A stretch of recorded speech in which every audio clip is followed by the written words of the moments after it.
In today's episode of the Motorhome Matt Podcast. What should you do if your motorhome is stolen? In the news, we're 150 podcasts old. Woohoo! And we answer your questions on refillable gas adapters and lithium setups.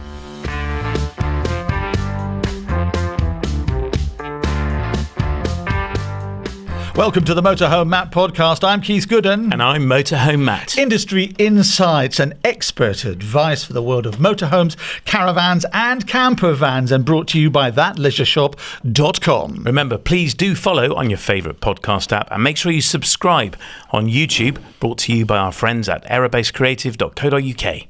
In the news today, 150 episodes old. That's how many podcasts we've done. Over 800,000 views and downloads, and it's growing. And it's thanks to all our viewers and listeners. Yes, indeed. Thank you for watching and putting up with us for 150 times. Goodness, that's a lot. Who ever thought there was so much to talk about? Well, I knew there'd be a lot to talk about.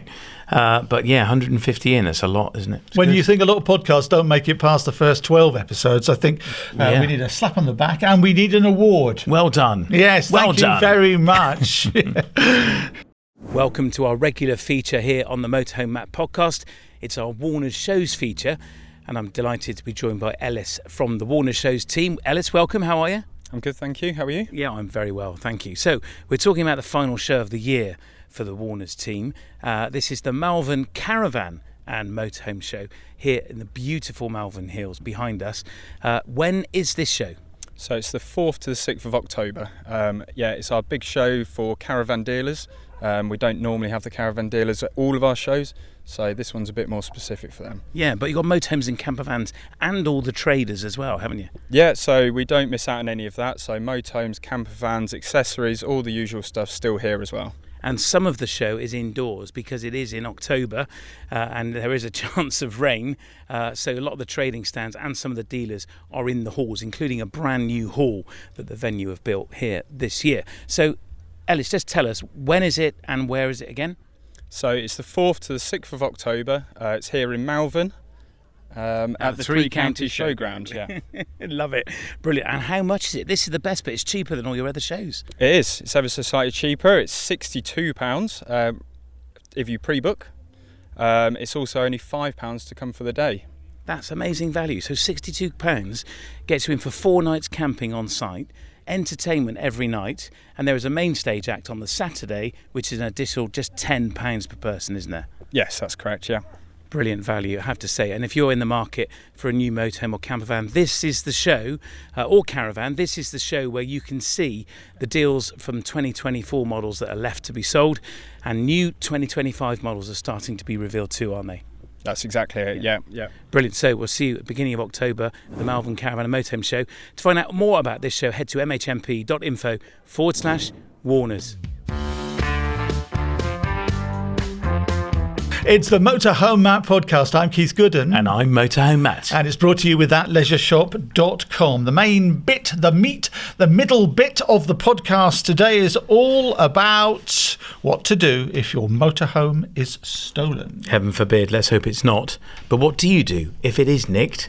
What do you do? What's the process you go through? We recently had an episode on trackers with Guy from GPS Bob. You can check that out. But we thought we'd run through what actually happens if your motorhome is stolen. Yeah, absolutely. Now, if you haven't got a tracker fitted, there's that moment that you realise it's stolen, the adrenaline starts pumping. What do I do? You pick up the phone to the police, they give you a crime number, you get on the phone to the insurance company. But if you have a tracker fitted, you do different things. What are they then? Yeah. Matt? Well, normally, let's assume that the motorhome is in storage. The tracking company are constantly monitoring it, provided you've got some kind of subscription that you're paying for. And this is a reason to have a tracker with a subscription. It might be that you have to have a Thatcham approved tracker because of the value of the motorhome. That will be. So what's that? Thatcham approved? So Thatcham approved is a kind of a standard. It's a standard and a bar of approval from Thatcham, who are an independent company that assess the tracker's ability to do the job right. And if you don't know what a tracker is, just quickly, it's very secretly installed in your motorhome or whatever you want tracked by a professional company, and then it can be switched on if your property is stolen, and they know where it is in the world, don't they? That's right. Well, normally they're on all the time, and they're pinging a location, and then if something happens to the motorhome, like it moves without the keys in the ignition, or it's a Caravan and there's a secret switch that you haven't switched and the Caravan's moved without that happening, or the battery is disconnected, the tracker sends an alert to the monitoring company at the tracking company, and they will ring you and say, we've had an alert on your tracker, get in touch. And then there's a process you go through where you probably have to ring the tracking company and say, I'm nowhere near it, something untoward is happening, and that's then where this process kicks in. So what is that process then, Matt? What happens when the tracking company thinks that maybe your property has gone walkies? They will ring you. Normally it's a recorded message, and they rely on you ringing them back to report that your vehicle is safe and you know where it is and it's you taking the battery off, and they'll stand down the alert, or they'll escalate things and you say, yeah, it's been stolen, something's interfering with it, and they'll step things up then. So do they contact the police, or do you still have to do that? So the first thing they're going to do, if you've told them it's been nicked, they're going to block your access to the tracker. Why? Right? I recently learnt this, and it's kind of really to stop a vigilante response. Yeah, to stop you hopping in a car with a load of your mates and baseball bats. Do you know what I mean? Yeah. It's not allowed. It's against the law. Well, I don't. Well, it's not allowed. It's not against the law, is it? It's using the baseball bat. Well, it's not against the law to go and pick something up if it's parked, but it is against the law to use force to retrieve it. The risk is, I think, it's about protecting you from injury. So they block your access to it, and I didn't know this until I was talking with Guy at GPS Bob, and it's normal protocol. And they will then contact the police and give them all the details of the tracker, and they often have the ability to make the tracker start pinging very regularly, so it's constantly reporting its location. Some tracking companies have a specialist agency, that like a private detective, who they will call, and they will then exercise the ability to go and recover the vehicle. A bit like bailiffs. And they might use the police, they might not, but they will go in and they might be wearing protective clothing.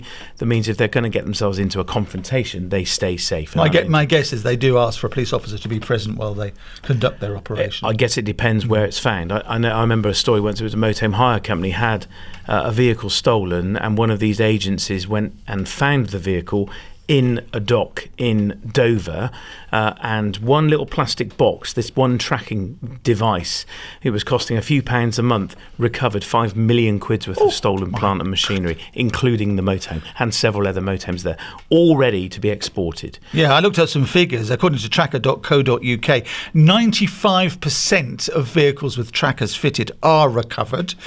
That compares to just under 30%, about 28%. That's official figures to say if you have a vehicle stolen, only about 28% are recovered. So 28% compared to 95%. I mean, it's a subscription, and some people might think it's expensive, but it seems like a bit of a no-brainer if you've just invested £100,000 in a motorhome. Yeah, well, at £100,000, you have no choice. The insurance company are going to insist that you have a tracker. If it's £40,000 or £50,000, they may not. I would say it's definitely worth having a tracker fitted for that peace of mind. But it's interesting how few are recovered without a tracker, because obviously nobody knows where they've gone. And if you don't have a tracker, what do? So you know it's gone because it was on your drive an hour ago and now it's not. So you can see that it's gone missing. You wouldn't know that in a storage yard. It might be weeks before you notice it's missing. In that scenario, all you can do is phone the police, get a crime reference number, phone your insurers, and sit back and wait. And I would wager you'd be waiting a while.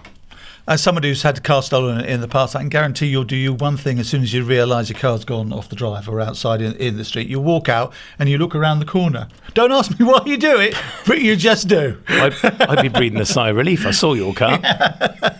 Thank goodness for that, and claim on the insurance. Now, we've got a very special guest on the podcast this week, actually, who isn't necessarily taking Matt's advice. Tell us a bit more about it, Matt. So I called up with my friend Derek, who's got a very expensive and beautiful Coachman Caravan, and his Caravan was stolen. And what's interesting is a lot of caravanners that I've spoken to say, well, if mine was nicked, I wouldn't want it back. Well, Derek did get his back, and this is his story. Now, we're here in a rather unusual location. We're in an empty launch field here at the Bristol International Balloon Fiesta, not just with a caravan owner with a story, but Derek Maltby here is one of the balloonists flying at this event. You fly a hot air balloon, don't you? I've been flying for about 38 years, yes. So, yes, a while. I used to be on the organising committee here, but I just fly the Bristol balloon now and take a few people flying over the city. If the wind were to drop down, then we would. Now, if you've ever seen the Bristol balloon flying over Bristol, Derek's flown me many a time, but you have a super soaker in your basket, don't you, which is hilarious. I do, yeah. I carry this super soaker, and I think that must be 28 years old. I've been bringing it to this Fiesta all of that time, and it goes to other Fiestas as well. So I've also got a little one-man balloon with no basket, and I go flying with that and squirting people from the air. And most of the kids love it. There's some people with expensive cameras get a bit upset when I get their cameras wet, but most people think it's a bit of a novelty. Yeah, I bet they are. As you are, Derek, in the balloon community, I'm sure. But anyway, let's talk about your caravan experience. So you have a lovely caravan. You've got a Coachman caravan, which is not a cheap caravan, but tell me, what happened? So we bought a caravan 2 years ago, actually, from Golden Castle Caravans in Tewkesbury, so Lusso 2. So with the motor movers and the bells and whistles, it came to about £50,000. We had a few teething problems with it, as there are with most caravans. But in November last year, we had an alarm from the Phantom Tracker Company to say the battery's been taken out, and then started a whole sequence of events, and the whole thing actually was stolen.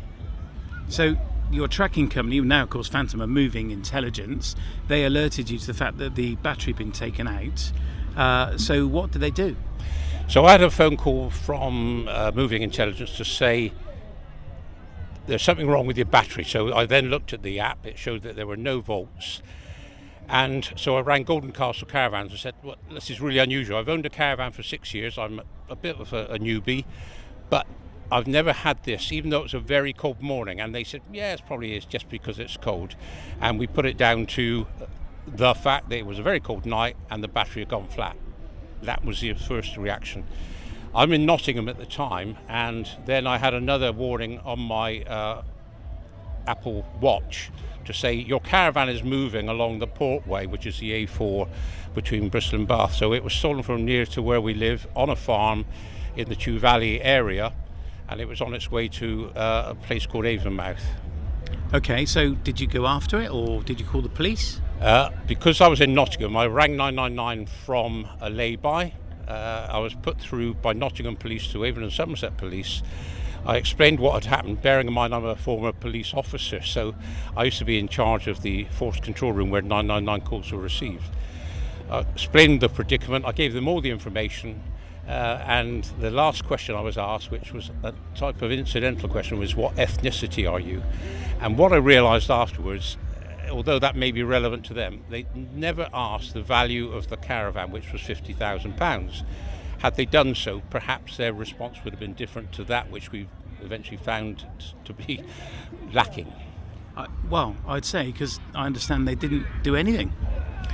Well, they didn't. I was in Nottingham, and I rang the police again at 6:30. They said they got nobody to attend. I then rang again at 8:30 that evening. So bear in mind it was stolen about 2 p.m. in the afternoon. And I asked to speak to a duty inspector to make a formal complaint. Nobody rang me back. I knew where the caravan was, and it was stationary on that site for many hours and overnight, and the police seemed to do nothing about it until the following day, when I saw that it was on the move. It had been on that site for 17 hours without any police interaction, investigation or visit. And then the following day I saw it was on the move, so I rang 999 again to Nottingham Police and said, please can you put me through, the vehicle is on the move, there's a chance to apprehend the culprits. And Nottingham Police said, oh no, sorry, we can't put you through. I said, well, you did yesterday. No, you got to ring 101. So I'm there on the phone for about 40 minutes on 101 waiting to be answered. When it was answered, then I had got to wait for it to be passed through to a dispatch handler. And then once I told them the story, they alerted their resources. They got some cops along the way, and I told them it had gone along the M4 and the M5, and the last sighting was at Michaelwood Services on the M5. So they sent police officers to there. Now that's in the Gloucester Police area. and I spoke to police officers directly, explained to them where the caravan was shown to be on the tracker, and they said, well, it's not here. And it transpired that the battery had gone flat, and that's the reason that the thieves took the battery out the day before, because there's a limited life on the tracker battery. So the tracker battery had gone flat? Yeah, so the tracker battery gave up the ghost. Had Nottingham Police transferred the 999 call immediately, it's very likely that the battery would have been powered up to allow Avon and Somerset and or Gloucester Police to react and apprehend the people in possession of the stolen caravan. But Derek, tell me, did you inform Moving Intelligence or Phantom that the caravan was stolen and that they should do something about it as the tracker monitor? Well, because I'd never had a caravan stolen before, I can't remember. I would have rung them either on the Wednesday when it was stolen or the Thursday the following day to tell them what the situation was, and I had a contact number. But they didn't say, OK, we'll take it on from here. I was doing all the proactive work, looking at my phone every few minutes just to get an update and to see where the caravan was, had it moved. And overnight on the Wednesday into the Thursday, it did move. But I didn't use Moving Intelligence to alert the police. I was doing that because I didn't know that perhaps was one of the jobs that they should do. Yeah, well, it normally is. In fact, they have often an agency that will go and get the caravan back and recover it themselves to stop the risk of a vigilante action by the owner. In fact, what normally happens is when you alert a tracking company, and this is why I was intrigued, you see, when they are told that the caravan is stolen or a motorhome has been stolen, they block your access to the tracker to stop you seeing where it is, to stop you getting in the car with a bunch of mates and going and getting it and apprehending those that perhaps took it. And that's why they do it. So, yeah, you were kind of doing this under your own steam. I guess as a former copper, you felt you could. Well, exactly. And my second career was in the security business. I'm a security consultant. And so I was taking the proactive action to coordinate resources. Now, had I not been in Nottingham and I had been in Bristol, I would have done exactly that. I'm friendly with lots of former police officers. And if the serving police officers were reluctant to go and investigate, had I been local, I would have got a group of former cops, rugby players and others, and I would have gone and recovered that caravan. So I can understand why they would cease your activity or access to your phantom tracker, but they didn't do that for me, and eventually the caravan did become live on the tracker on the Friday morning in North Wales, and it transpires that who'd stolen it put a battery in it to see if it had a tracker. They didn't know if it did, and so they were testing us to see if it was still live. It was. I told the local police, who told North Wales police, who then recovered the caravan. But at no time did Moving Intelligence say that they would take on any of these responsibilities. So were they even aware that it had been stolen? I believe I did tell them. I can't remember exactly, but I believe I told them. I told the people that keep registration details of caravans on a sort of database. I Chris. told Chris? Yeah, Chris, yeah. Yeah, Chris, sorry, yeah. So I told as many people as I could, right, because I circulated it on WhatsApp and on Facebook, because I didn't know what else to do. No. So how long was the caravan taken from you for? It was missing from the Wednesday, recovered on the Friday, so 2 days. But in that time, £15,000 worth of damage was caused and over £5,000 worth of personal property stolen. So it's £20,000 worth that perhaps damage would have been caused. Perhaps there would have been some minor damage and some theft. But had the police acted in 17 hours when we knew where it was on one site, then it would have been much reduced, and it would have been £20,000. And that's why I'm suing the police, because I believe that they failed to do their job. Right, well, good luck with that. Thank you. So you've got the caravan back. Yes. What have you done now? It's all been repaired. What have you done to mitigate it being stolen from you again? Well, I didn't want to go through the heartache and the distress, and so I needed to find a secure compound where I could secure the caravan. And originally it was stored on a farm. Nobody would have known it was there, so somebody passed the word on to the thieves of where it was. Now I've put it in a proper compound, your compound actually, down near Congsbury, and it's much more secure. We've got CCTV, we've got locked access, we've got access control, and I'm able to sleep peacefully at night knowing that it's under good eyes. And it's regularly kept an eye on by me and my team as well. There you go. And there's natural surveillance with other caravanners going in and out. And there weren't enough in this farm site, and clearly a proper Casoa site, is it? Yeah, that's right. Yeah, we're Casoa Gold. And you're a gold now, yes. So it just gives me peace of mind. I don't want to go through that again. No, I bet you don't. Well, listen, thank you for sharing the story, and it's interesting to hear what you did when you got the news or the alerts that the caravan had been taken. And the lesson here, I guess, is tell your tracking company, because many we've spoken to, including GPS Bob in a recent episode, they have teams, as do Global Telemetrics, that will go out, and they're specialists in recovering the asset and working with the police. So yeah, try and avoid vigilante action. Derek's own experience is that the police just didn't respond, and good luck with the law case against Avon and Somerset Police. Thank you. Well, man, that was Derek Maltby, who had his caravan stolen. Very interesting tale. Yeah. So if it happens to you, what do you do? Phone the police, phone the insurance company, and then you check your cover, I suppose, don't you? Well, it's a bit late for that then. I mean, you want to make sure you've got adequate cover before it's stolen. Well, my point is that when you're negotiating or buying the cover in the first place, don't necessarily go for the cheapest and the smallest amount, because you could be shooting yourself in the foot. Yeah, absolutely. But what if you're parking it in a third party's premises? Yeah. A storage site, for instance. Yeah, as Derek is now. He's in our storage business. So what do you do then? Well, you would follow the same protocol. The important thing is to alert the tracking company that something's happened. They can then deal with it far more effectively than you can, as Derek proved, because you're just ringing, 101 and you're so nowhere. I suppose the tracking company will say to the police, does the storage site have CCTV? And the police will then ask you for it. If it's stolen from a storage site, the storage site should have CCTV. Hopefully they do. They may be able to capture the thieves taking it.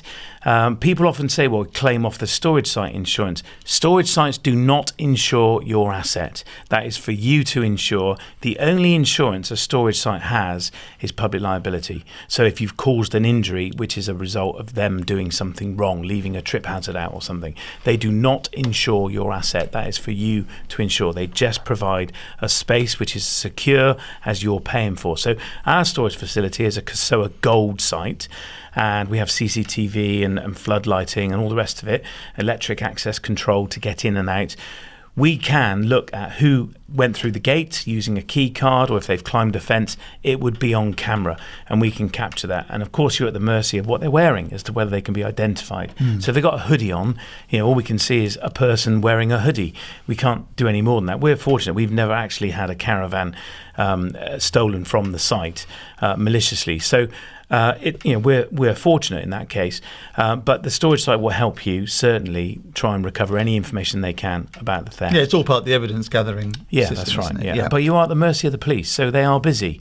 And how concerned are they of the fact you've lost your 40k motorhome? Well, whether they're concerned or not is beside the point. The tracking company's got a tracker in it. You've paid for that subscription, and we now know that 95% of vehicles with trackers installed are recovered. So you've paid for that subscription. That's what you've done. The details, we've mentioned the details. But I suppose wrapping this all up, the first thing you shouldn't do is what? Don't try and fix it yourself. Yeah, you're paying a subscription. You're engaging a contractor with a company who will do it for you. Yeah, absolutely. And don't be a vigilante trying to go after it yourself either. No. You can get in all sorts of trouble. Well, you most certainly can. Tell your tracking company you believe it has been stolen, because there's no point ringing the tracking company and say, well, I had my brother here and he's got a spare set of keys. They're not really interested in that. No. They're interested in recording and the thing is, once you stolen vehicles. And once you tell them you think it's been stolen, they will then take action. They're going to block your access to the tracker. They're going to inform the police. They'll inform this specialist agency if they have one that they use, and they will work every endeavour they can resource to try and recover that asset for you. Whether or not you want it back is a different issue, of course.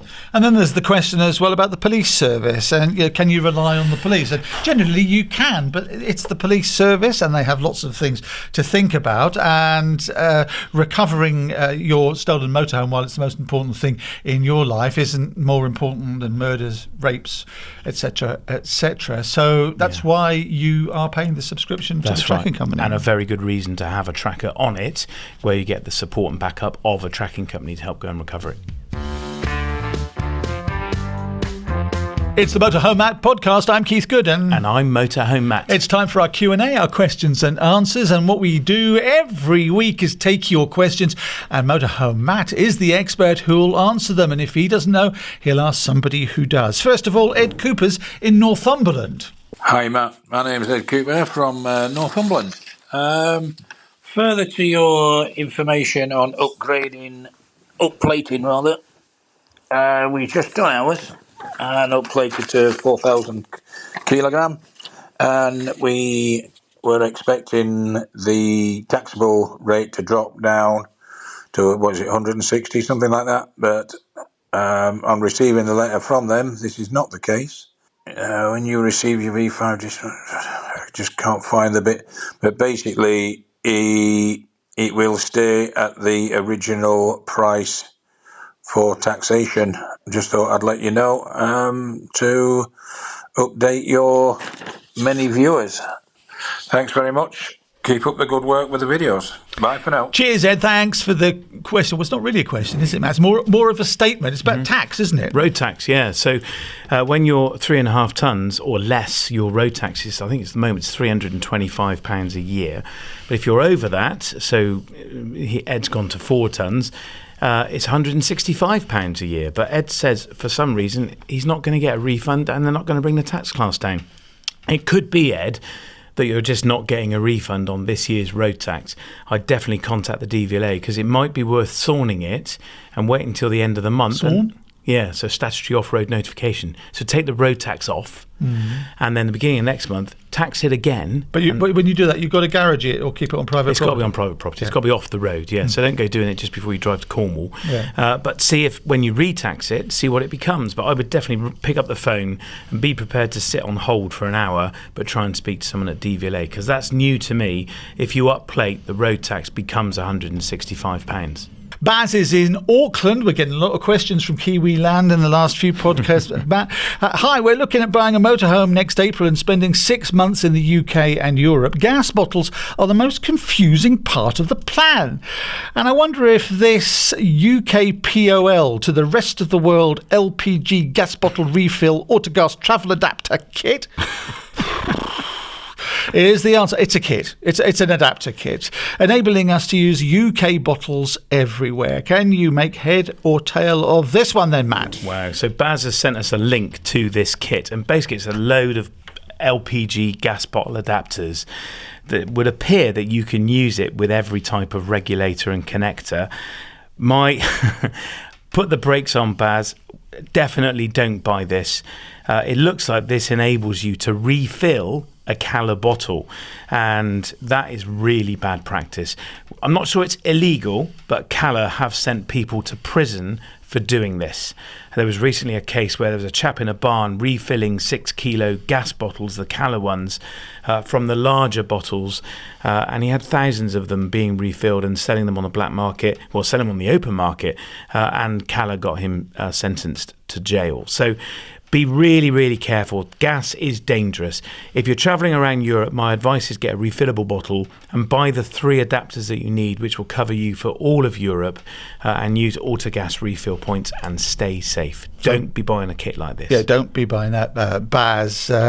Because the Cala gas bottles, all gas bottles, are designed for the gas to come out of again. The experts put the gas back in. I used to go out with a nurse years ago. She used to say the same about fruit, What? Yeah. So there you go. Graham McEwan's in Preston. Hi, Matt. I have a camper van which I use regularly but do not live in. I'm thinking of upgrading my battery system to lithium with solar panels and the relevant control system. I'd probably choose Victron with an inverter. Or is it cheaper to just buy a portable power bank? They do look cumbersome and difficult to store. Is there one you'd recommend? Cool. Many thanks, he says. This is a big topic. And you know what? I've been a year researching lithium and I'm a long way into it. And I've learnt an awful lot about it. I was only on the phone last night to Glenn from Lithium Pro, and we're testing some of their batteries at the moment. We use a lithium battery in our motorhome, and we are fitting a small inverter to it. but it will drain the battery quite quickly. Even though it's a lithium battery, I want to run my coffee machine. We also, though, do carry a power bank, a portable power bank. It's a Power Oak one, but there are lots of brands out there, and online at the moment there are loads of offers from brands like Jackery, Bluetti. There's lots of them, and you're going to spend somewhere around £500 to £700 for probably a 2,000 watt system. And yeah, they are big, they are heavy, they are cumbersome, but they are a lot cheaper than a full lithium installation, and I think they provide us with convenience. We use it to recharge our e-bikes, we use it to power the coffee machine, we also use it at all the shows we go to run our iPads and sum up machines, and we recharge them overnight. So we can actually take it out of the van and put it on the stand during the day, and gives us 240 volts. So a portable power bank, I think it's about cost versus convenience. So that versus a lithium battery, and it might be that's a cheaper, a more affordable solution for you. So, Matt, how do people get in touch and ask a question? Please do, yeah, we would love it if you did. It's mhmp.info/ask Matt. Or you could leave us a review. You can, mhmp.info/review. Or subscribe on YouTube. We'd love it if you did. Hit the little bell as well, and then YouTube would tell you when a new episode comes out. And our YouTube channel is brought to you by our friends at arrowbasecreative.co.uk.